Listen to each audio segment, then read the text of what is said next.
Canada is known for being an equitable place, a safe place for everybody. This is not at all true, and there are several glaring issues that have stopped Canada from achieving equity. I'll list three main ones. First, there is the inequity faced by indigenous people here in Canada. Canada's history, colonial powers have made tons of treaties with these indigenous people for these lands, such as the Haldeman Tract, which gives the Six Nations all land 6 miles or 10 kilometers on either side of the Grand River. Guess how much they hold now of that? They only hold roughly 5% of that area. And many large population centers are on the land that was promised to them and stolen, such as Kitchener and Waterloo. And it is the largest reservation in Canada, and it's only 5% of what it once was. This land was given to the Six Nations because they fought and died for Britain during the American Revolution. This land was gradually stolen away via forced selling in terrible economic circumstances and squatting. This issue isn't just in the past either. Reservation land is being encroached upon as recently as 2020 in an instance called 1492 Landback Lane, where a housing development project went on Six Nations land.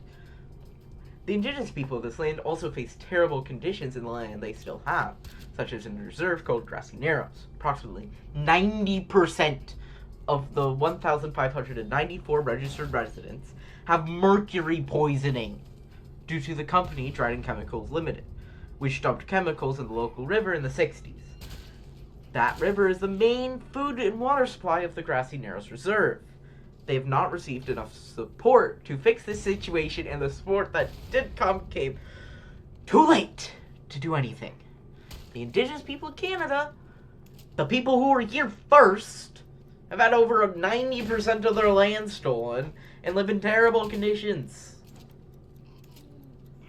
If that's equitable, I'm the freaking Pope. Secondly, trans people are having their basic human rights violated by some of our provinces, notably Saskatchewan and Alberta. Basically, they both require trans children to be outed to their parents if they want to use different pronouns than those they had assigned at birth, which could have tragic and terrible consequences if the parents aren't supportive.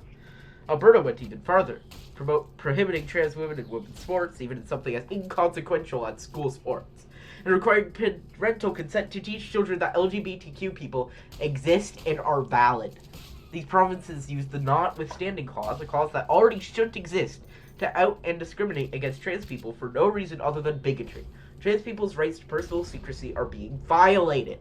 There's a reason those rights exist. Bigotry is a real thing, and it is cruel, it is violent, and it is stupid. And to be a trans person in these provinces is truly an inequitable position. Lastly, those with mental disabilities actively have faced inequity. When the friends or family of the mentally disabled person, or even the mentally disabled person themselves, call in a wellness check, the police are the first to respond. Police are trained on how to deal with a mentally healthy person, someone who acts rationally on a consistent basis. But mentally disabled people often act irrationally, which is something I know as a mentally disabled person. And because of this, police have shot and killed some of these people, such as Cindy Mulrooney, who was shot and killed during a mental episode after her daughter called in a wellness check. Like, there have been enough people killed for a Human Rights Commission to step in and start saying, stop giving them weapons, deadly weapons, and stop giving them decent training. People with disabilities are treated like criminals, not a patient going through a medical crisis. And that is not equitable for the disabled people.